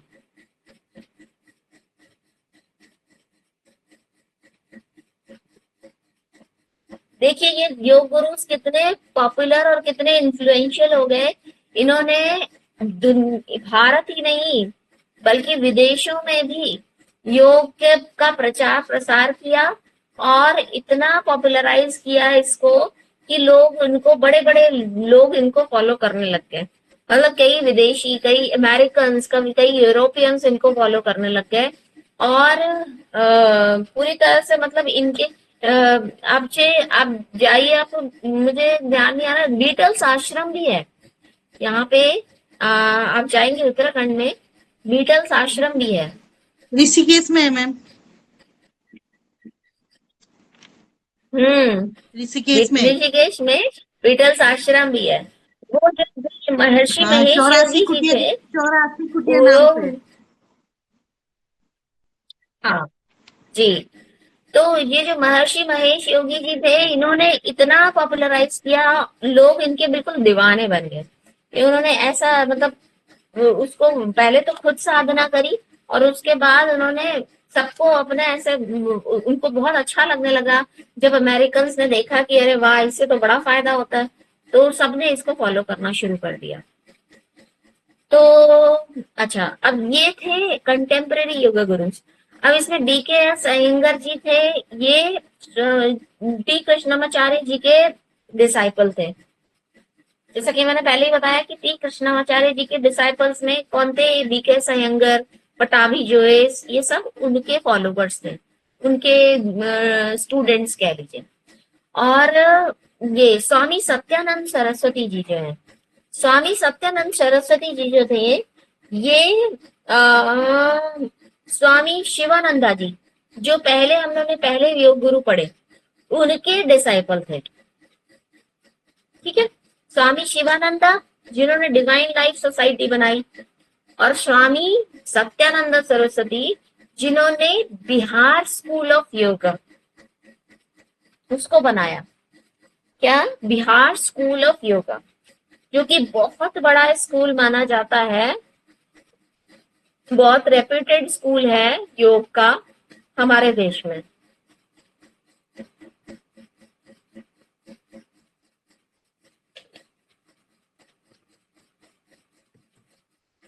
ठीक है, अब आगे बढ़ते हैं। अच्छा, अब ये हो गई हमारी, तो इसमें कोई और चीज रहती है क्या? हाँ, इसमें एक और आप चीज नोट कर सकते हैं, स्वामी रामकृष्ण परमहंस जी का मैंने मेंशन नहीं किया है। जैसे वो भी कंटेम्परेरी योगा टीचर्स में स्वामी रामकृष्ण परमहंस जी,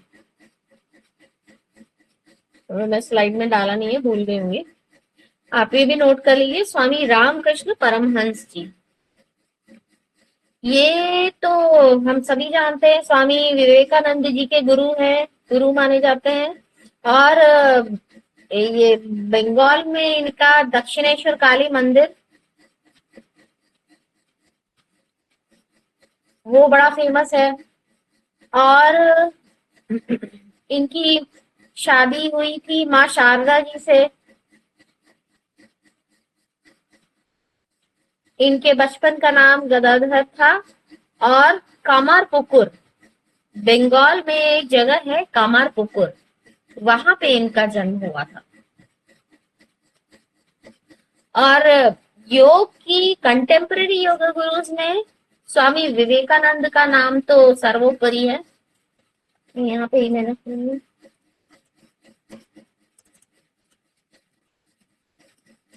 स्वामी विवेकानंद जी,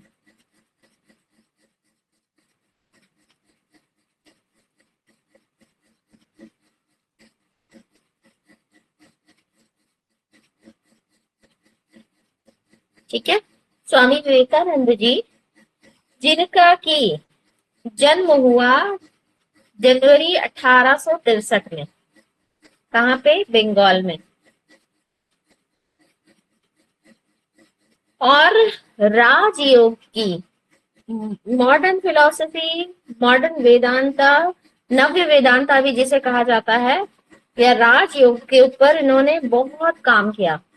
राजयोग को सबसे ज्यादा पॉपुलर, अभी हम आगे जाकर पढ़ेंगे राजयोग क्या होता है। राजयोग को सबसे ज्यादा पॉपुलराइज किया किसने? स्वामी विवेकानंद जी ने।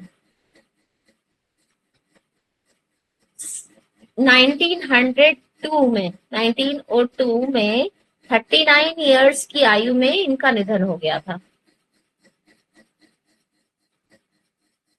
नियो वेदांता नाम से इन्होंने जो इनकी जो फिलॉसफी थी उसको बोलते हैं नियो वेदांता।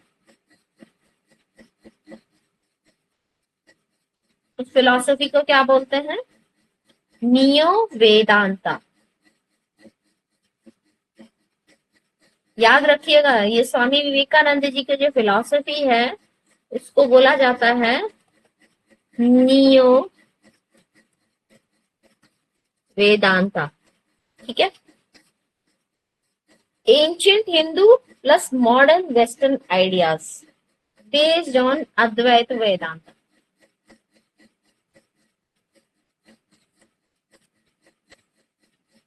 एक और योग गुरु रहते हैं स्वामी दयानंद सरस्वती जी, इनका नाम भी नोट कर लीजिए।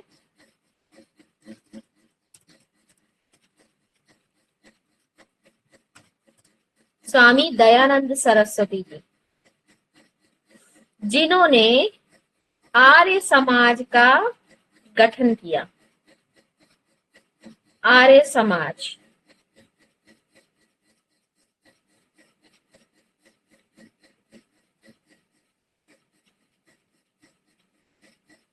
आर्य समाज में ईश्वर का सर्वोत्तम एवं उपयुक्त नाम क्या है? ओम होता है। इनकी सबसे पॉपुलर बुक है स्वामी दयानंद सरस्वती जी की, उसको बोलते हैं सत्यार्थ प्रकाश। सत्यार्थ प्रकाश, जो कि हमें आर्य समाज के बारे में, आर्य समाज के रीति रिवाजों उनके बारे में बताती है। सत्यार्थ प्रकाश। और श्री औरोबिंदो जी का शायद बीच में रह गया था। श्री औरोबिंदो जी, महर्षि महेश योगी जी के बाद श्री औरोबिंदो जी जो हैं, उनके बारे में शायद मैंने छोड़ दिया, नहीं बताया था। तो श्री औरोबिंदो जी जो थे, वो उनका जन्म भी कोलकाता में हुआ था।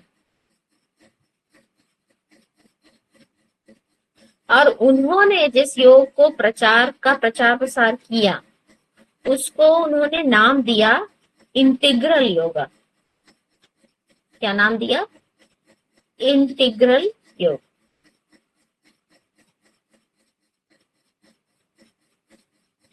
उनका एक आश्रम भी है, जैसे मैंने अभी बताया था, अच्छा सेशन की शुरुआत में मैंने इसे मेंशन किया था।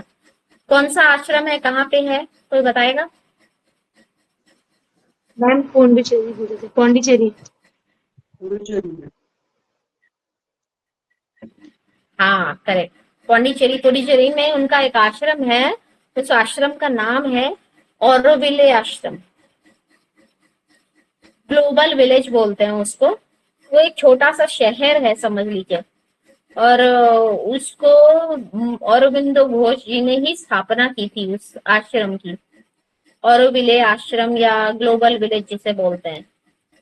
ऑरोविले आश्रम, औरोबिंदो आश्रम, ग्लोबल विलेज, सब उसी का नाम है। उनके साथ में एक फ्रेंच लेडी थी, उनका नाम था मीरा अल्फासा। वो भी उनकी समकालीन और उनकी सहायक मानी जाती है। उन्होंने उस आश्रम को, उनके जाने के बाद उस आश्रम को देखा था। तो और उनका जो प्रचार किया हुआ योग का तरीका था, उसको क्या बोलते हैं? Integral yoga, right. मतलब उनका कहने का मतलब ये था कि हमारा पूरा जीवन ही योग है। जैसे कोई कहता था योग हमारे जीवन का एक हिस्सा है, वो ये कहते थे हमारा पूरा जीवन ही योग है। ऑल लाइफ इज योगा, ये उनकी लाइन है, ये नोट करिएगा, इसको आप वही मेंशन कर सकते हैं। All life is yoga. और अरविंदो जी ने कहा कि पूरा जीवन ही योग है।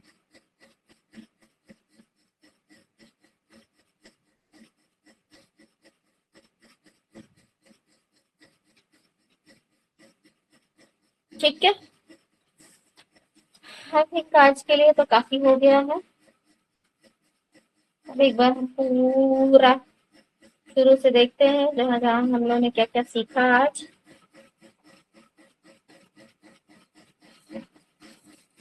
योग का मतलब क्या हुआ?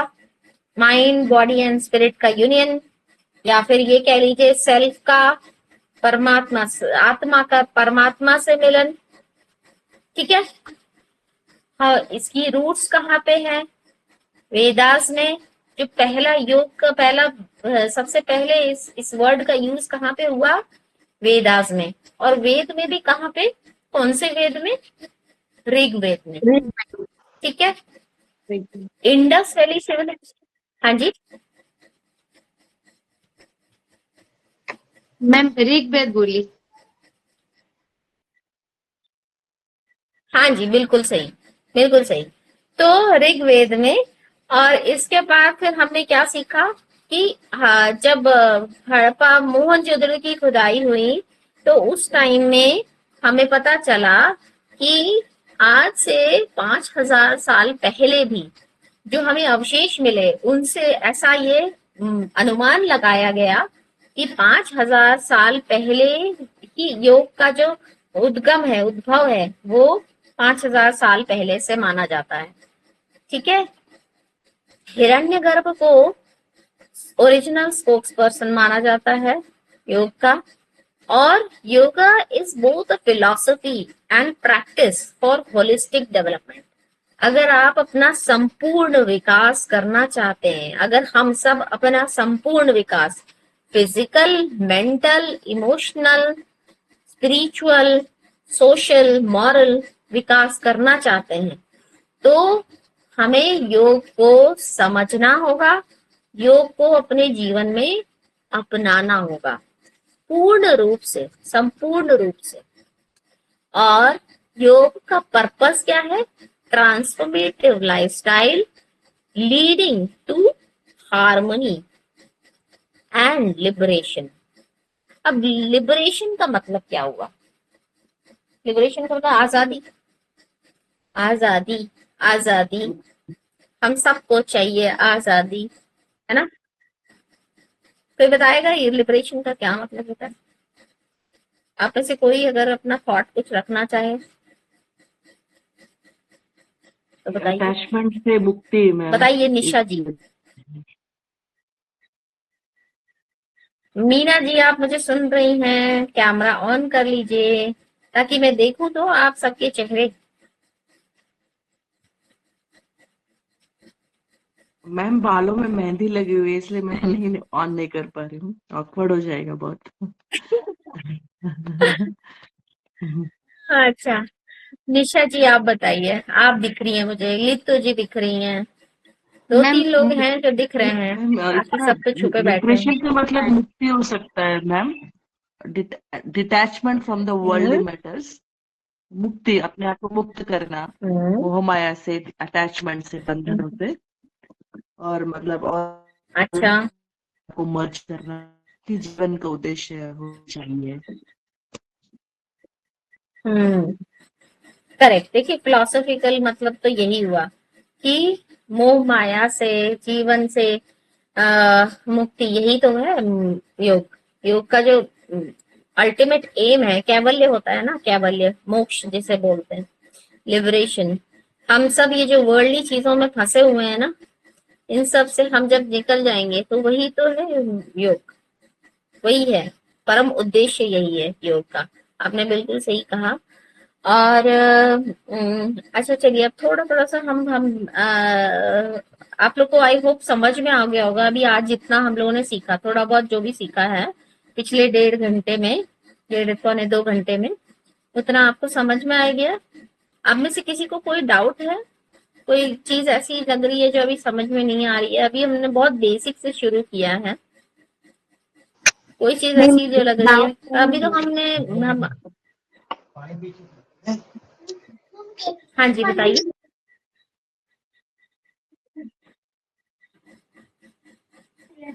मैम फिलहाल तो डाउट नहीं है, लेकिन आप जो महर्षि महेश योगी के बारे में बोल रहे थे, उसमें जो एक मुद्रा के बारे में जो बोली, वो मुद्रा मेरे लिए न्यू है, तो मुझे समझ में नहीं आया।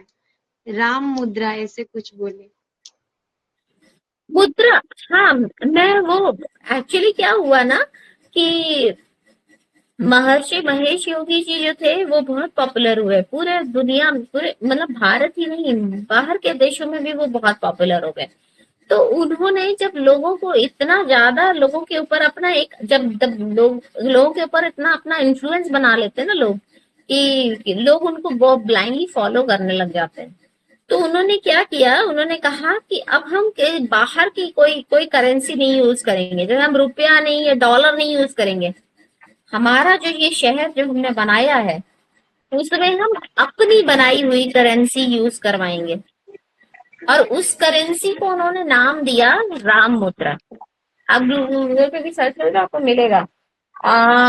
उस ग्लोबल एक global country of world peace करके एक संस्था बनी और उन्होंने क्या किया, उन्होंने राम मुद्रा इंट्रोड्यूस कर दी।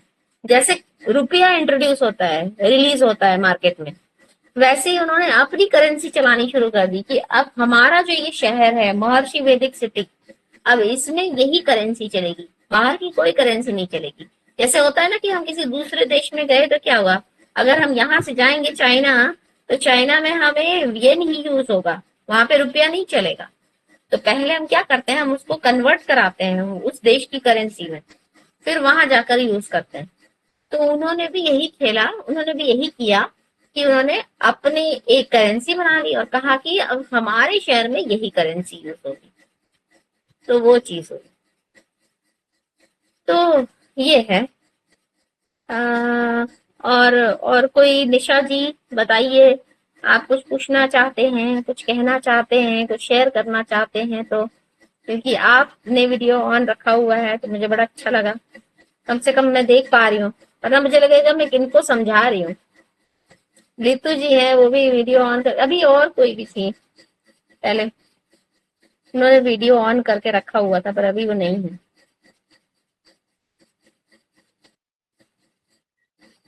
कोई डाउट है अभी तक? सब हाँ, रेवती जी भी अब आई हैं।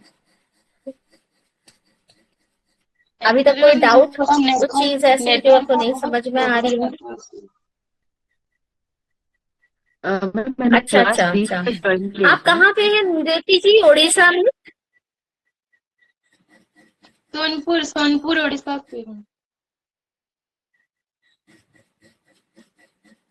सॉरी नहीं समझ पाई। मैम सोनपुर डिस्ट्रिक्ट उड़ीसा से। अच्छा अच्छा, ओके ओके। हाँ मीना जी आप कुछ कह रही थी। मैंने बीच में क्लास ज्वाइन किया था, मैं शुरू का नहीं देखा।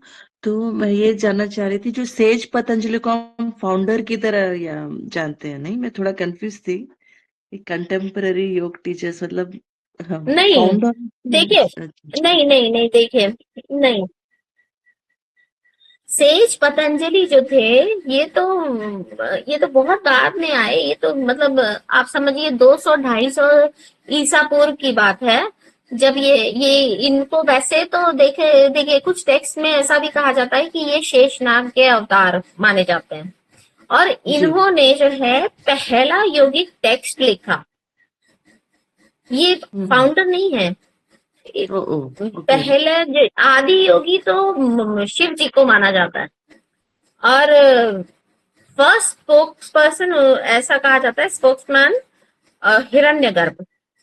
बट महर्षि पतंजलि जी के बारे में कहा जाता है कि ये पहले थे जिन्होंने यौगिक जो योग के बारे में लिख करके एक किताब बनाई और उस किताब का नाम है पतंजलि योग दर्शन।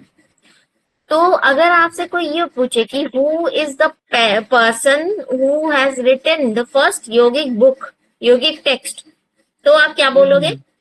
महर्षि पतंजलि। महर्षि पतंजलि जी ने पहला योगिक टेक्स्ट लिखा जिसका नाम है पतंजलि योग दर्शन। ठीक है, अब मैं कल ये सारी चीजें दोहराऊंगी, आप सबसे पूछूंगी ताकि पता चले कि आप लोगों ने आज जो मैंने सिखाया वो आपने सीखा भी है, पढ़ा भी है कि नहीं। तो दोहराते रहिएगा। आई होप आप लोग को सब समझ में आ गया होगा, आप लोगों ने नोट भी किया होगा और पीडीएफ तो आपको सर ने प्रोवाइड कर ही दी होगी। आप में से अगर किसी को कोई डाउट है तो आप पूछ सकते हैं, अदरवाइज आज का लेसन तो यहीं पे ही समाप्त होता है। मैम पीडीएफ नहीं मिला है, पीडीएफ हम लोगों को नहीं मिला है। अच्छा नहीं मिला, अच्छा ठीक है, मैं सर को बोल दूंगी, देवनाथ सर को। तो मैम आप जो स्टार्टिंग में एक YCB की क्या बात बोल रहे थे वो एक्चुअली होता क्या है? अच्छा, वाईसीबी एक्चुअली एक एग्जाम है, मिनिस्ट्री गवर्नमेंट का एक एग्जाम है, होता है। वाईसीबी का योगा सर्टिफिकेशन बोर्ड का एग्जाम है, जिसको बोलते हैं। उसमें अलग अलग लेवल्स होते हैं। इंस्ट्रक्टर के लिए होता है, फिर उसके बाद आपका ये टीचर के लिए, इवैल्यूएटर के लिए एग्जाम्स होते हैं। तो जब आप ये सारे के मतलब अच्छे से पढ़ाई कर लेंगे तो आप उसका एग्जाम देकर ना, फिर आपको एक सर्टिफिकेशन मिल जाता है गवर्नमेंट का। तो अच्छा, मैम उसके बारे में बता दूंगी मैं आप लोग को। वो और ये हाँ जी, इंटरनेशनली बताइए। वैलिड होता है, पूरे वर्ल्ड वाइड में चलता है वो वाईसीबी, इंटरनेशनल होता है। हाँ हाँ जी,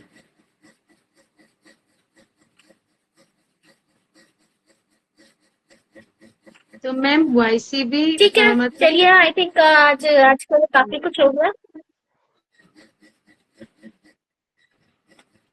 हाँ, बताइए। मैम वाईसीबी एग्जाम देने के लिए मतलब क्वालिफिकेशन क्या होना चाहिए?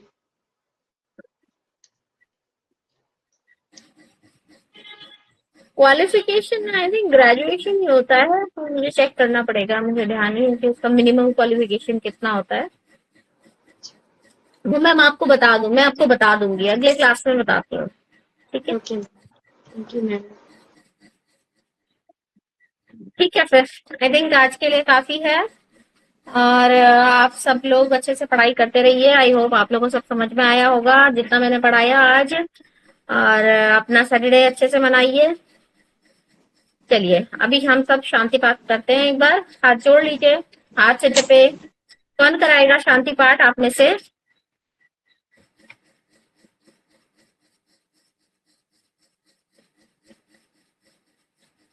रितु जी, आप करा दीजिए। Yes ma'am. कमर गर्दन सीधे, हाथों को नमस्कार मुद्रा में ले लें, आंखों को कोमलता से बंद करें, 3 बार ओम का उच्चारण करेंगे।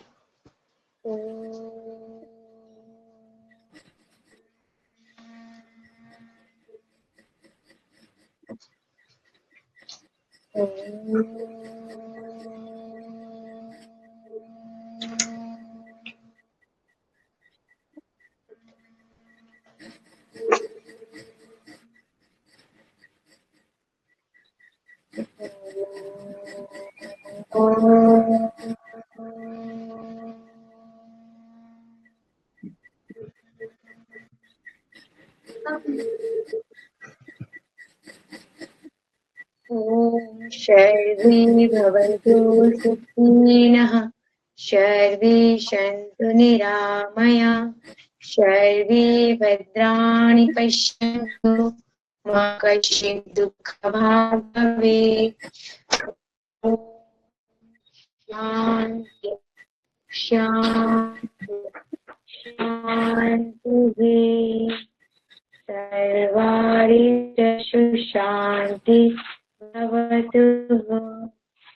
अपने दोनों करें, गर्मा लगता चेहरे और आंखों के ऊपर महसूस करें।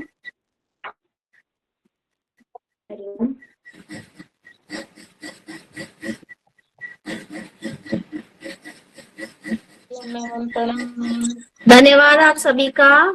आप सभी जुड़े, जो लोग जुड़े थे समय पे, और सबने सुना होगा लेक्चर को। कल फिर मिलते हैं सभी लोग। Thank you ma'am. शुभ रात्रि। शुभ रात्रि मैम। जय श्री कृष्णा। जय श्री कृष्णा। जय